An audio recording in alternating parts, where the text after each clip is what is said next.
بسم اللہ الرحمن الرحیم۔ ہماری روزمرہ کی زندگی میں ایک لفظ ہے، ہم کسی آدمی کو کہتے ہیں یہ عقل مند ہے، اور کسی کو کہتے ہیں عقل مند نہیں ہے۔ کبھی آپ نے غور کیا کہ ایسا کیوں ہے؟ دیکھا جائے تو جو کام عقل مند کرتا ہے وہی ایک بیوقوف بھی کرتا ہے۔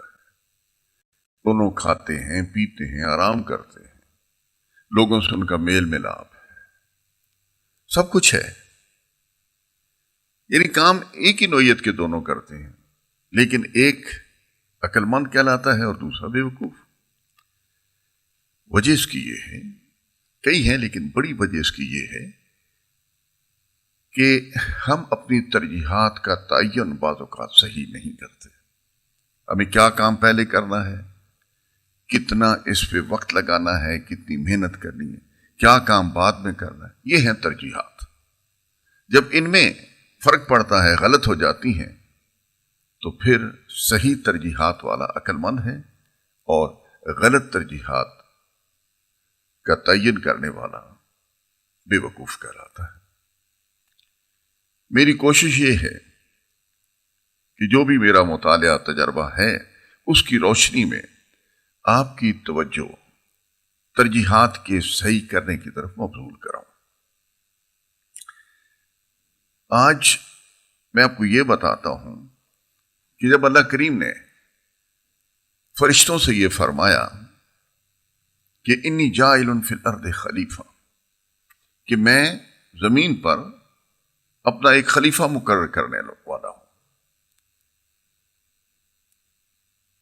اللہ کا اشارہ انسان کی طرف تھا، اور فرشتے اس وقت تک انسان کی عادات، اس کی ترجیحات، اس کے مزاج سے اچھی واقفیت حاصل کر چکے تھے، اور وہ یہ جانتے تھے کہ انسان جھگڑا کرے گا، قتل و غارت کرے گا، لالچی ہے، تھوڑ دلا ہے، بے صبر ہے، یہ ساری چیزوں سے فرشتے واقف تھے۔ جب اللہ کریم نے فرمایا کہ میں انسان کو اپنا خلیفہ بنانے لگا ہوں زمین پہ، تو وہ سخت حیران ہوئے۔ اس حیرانی کے عالم میں انہوں نے اللہ سے یہ پوچھا کہ اللہ، یہ انسان تو اس طرح کے غلط کام کرے گا، پھر اس میں کیا حکمت ہے؟ پھر اللہ تعالیٰ نے علم کی بنیاد پر آدم علیہ السلام کی، یعنی پہلے انسان کی برتری ثابت کی، تو فرشتے فوراً اللہ کے سامنے جھک گئے اور انہوں نے کہا سبحانک لا علم لنا الا ما علمتنا انک انت العلیم الحکیم۔ اے اللہ، تیری ذات پاک ہے، تو غلطی نہیں کرتا، ہمیں تو بس اتنا ہی علم ہے جو تو نے دیا، یعنی انہوں نے سبمٹ کر دیا اللہ کے سامنے۔ جہاں تک فرشتوں کا تعلق ہے، بات سمجھ میں آتی ہے ان کا خمیر اور طرح کا، ان کی عادات، ان کا مزاج وہ بہت مختلف ہے انسان سے، وہ نوری ہیں، انسان خاک سے اٹھایا گیا۔ یہ بات سمجھ میں آتی ہے کہ ان کو انسان کا صحیح ادراک نہیں ہو رہا تھا، لیکن حیرانی اور پریشانی کی بات یہ ہے کہ انسان بھی یہ سمجھنے سے قاصر نظر آتا ہے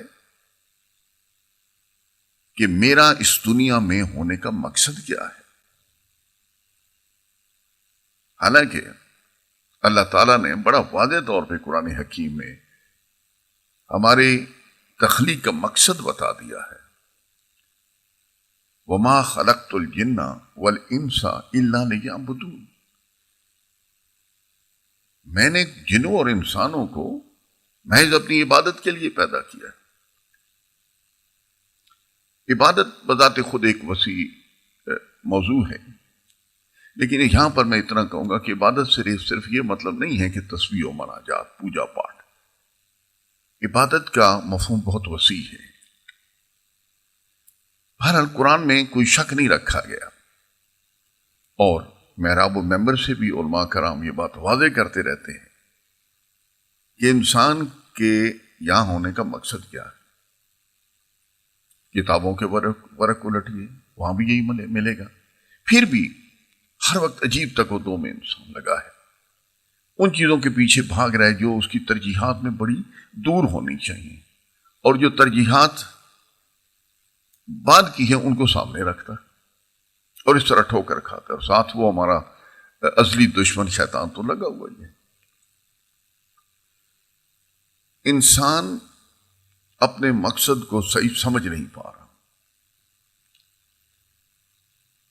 وہ اللہ کے حکم کے تحت اس دنیا میں خلیفہ بنا کے بھیجا گیا، یعنی یہاں کا وہ حاکم ہے، اسے یہ ٹاسک دیا گیا ہے، مشن، کام، کہ تم وہاں جا کر اللہ کے احکامات کے تحت زمین پر ایک نظام عدل کا قائم کرو، ہر چیز کو اس کے اپنے مقام پر رکھو، اور کوئی ظلم اور زیادتی نہ ہو۔ یہ انسان کا ٹیسٹ ہے، یہ کام دے کر بھیجا گیا ہے۔ ابھی ذرا دیکھیے کیا انسان اس مشن کو سامنے رکھ کے یہاں زندگی گزار رہا ہے۔ ایک مثال آپ کو میں دیتا ہوں، اس سے پھر بات ذرا زیادہ واضح ہو جائے گی۔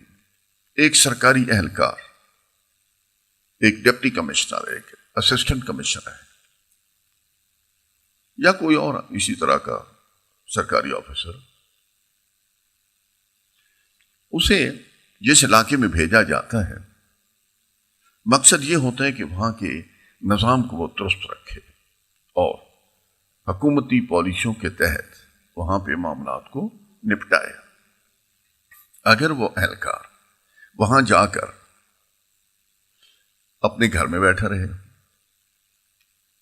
یا اپنے دفتر میں بیٹھا رہے اور جو قوانین اور جو احکامات اس کو دیے گئے ہیں ان کو پڑھتا رہے، اتنا پڑھے کہ ان کو رٹ لے، اسے ہر چیز ازبر ہو جائے، لیکن گھر سے باہر نہ نکلے، دفتر سے باہر نہ نکلے، اس علاقے میں جائے ہی نہیں، یہ دیکھے ہی نہیں کہ یہاں پر منڈیاں کیسے چلتی ہیں، کھیلوں کا کیا انتظام ہے، ہاسپٹل کیسے ہیں، وغیرہ وغیرہ، جو بھی اس کی ذمہ داریاں ہیں ان کے لحاظ سے وہ دیکھے ہی نہیں کہ کیا ہو رہا ہے، لیکن قانون سارا اس نے رٹ رکھا ہو۔ ابھی اس کی تعیناتی کا وقت ختم ہو جاتا ہے، وہ واپس جاتا ہے۔ ذرا تصور کیجئے کہ واپس جائے گا تو بھیجنے والا اسے کس طرح پیش آئے گا؟ اس کو نالائق ہونے کا ٹھپا لگ جائے گا اس پر، اس کو بہت ممکن ہے اس کو سزا بھی ملے۔ جس کام کے لیے بھیجا گیا تھا وہ تو تم نے کیا نہیں۔ یہی حال انسان کا ہے۔ یہاں وہ موج میلے، کھیل تماشے کے لیے نہیں آیا۔ کھیل تماشا ضرورت ہے ہماری تفریح، لیکن مقصد نہیں ہے۔ ہم یہاں جس مقصد کے لیے بھیجے گئے میں نے پہلے کہہ دیا۔ ایک سرکاری اہلکار کی مثال کو سامنے رکھیے، پھر اپنے آپ کو سامنے رکھیے۔ جب ہم اپنے مدت عمر مکمل کر کے واپس جائیں گے، اپنے مقام کے مطابق جو ہمیں یہاں حاصل تھا ہم سے یقیناً پوچھا جائے گا، اور پھر کوئی چیز وہاں پہ چھپی ہوئی نہیں ہوگی۔ جو بھی ہم نے یہاں کیا، جو کچھ بھی کیا، وہ سب وہاں آئے گا۔ اس وقت ہم اپنے بھیجنے والے مالک خالق اللہ کے کو اپنے کاموں کا حساب کیسے دیں گے؟ عورت کو اپنے گھر کا حساب دینا ہوگا کہ اس نے بچوں کو اور گھر کو کیسے سنبھالا، مرد کو اسی طریقے سے اپنے بیوی بچوں کا، اپنے گھر کا، پھر موقع کے مطابق اپنے خاندان، اپنے محلوں کا، اپنے شہروں، جیسے جیسے مقام ہے اس طریقے سے وہاں پر جا کر جواب دینا ہوگا۔ یہ ہمیشہ ہمیں یاد رکھنا چاہیے۔ جب کسی آدمی کا امتحان ہوتا ہے، چاہے وہ نارمل چھوٹا اسٹوڈنٹ ہے یا بڑا ہے، تو اس کی تیاری کرتا ہے، ہر وقت اس کے ذہن میں اس کا خیال ہوتا ہے۔ دیکھیے ہم کیا کرتے ہیں،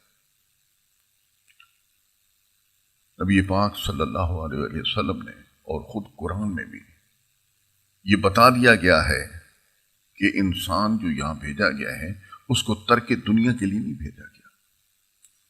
اپنے دفتر گھر میں یا کسی پہاڑ میں یا کسی غار میں جا کے بیٹھ جائے، یا کوئی تسبیح و مناجات کے محفل منعقد کرتا رہے اور باقی کوئی کام نہ کرے،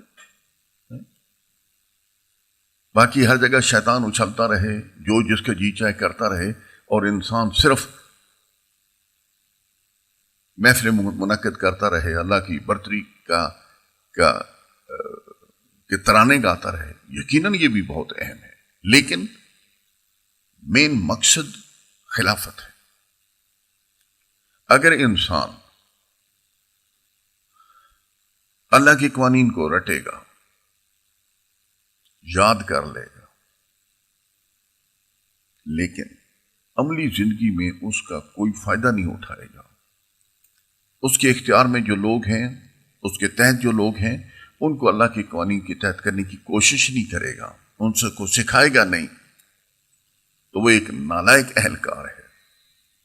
جب وہ واپس جائے گا تو پھر اس سے بڑا سختی سے حساب لیا جائے گا۔ اسے جو کام کیے ہوں گے وہاں وہ کوئی چھپا نہیں ہوگا۔ تو ہمیں اپنی زندگی میں یہ دیکھنا ہے کہ ہمارے کھانا پینا سونا ہماری ضرورت ہے، لیکن جس طرح ایک گاڑی میں پیٹرول ڈلوا کر پھر دوسرے پیٹرول اسٹیشن پہ لے جائیں کہ اور پیٹرول ڈلیں، اسے پیٹرول ہی ڈلواتے رہیں، کام کچھ نہ کریں، تو بے معنی ہے وہ گاڑی۔ کھانا پینا آرام کرنے کے بعد ہمیں اس مشن پر جانا ہے، اللہ کے قانون کو سیکھنا ہے، سکھانا ہے، اس کو لاگو کرنا ہے، چھوٹی سی سطح سے لے کر اوپر کی سطح تک۔ یہ ہم سب کو یاد رکھنا ہے، ہم اپنی ترجیحات ٹھیک کریں۔ ہم نے جہاں ہم رہ رہے ہیں یہاں کا حساب جو آپ دینا ہے، اللہ کریم ہمارے اندر یہ احساس پیدا کر دے کہ ہم اپنی ترجیحات کو ٹھیک کر سکیں۔ اللہ آپ سب کو سلامت رکھے۔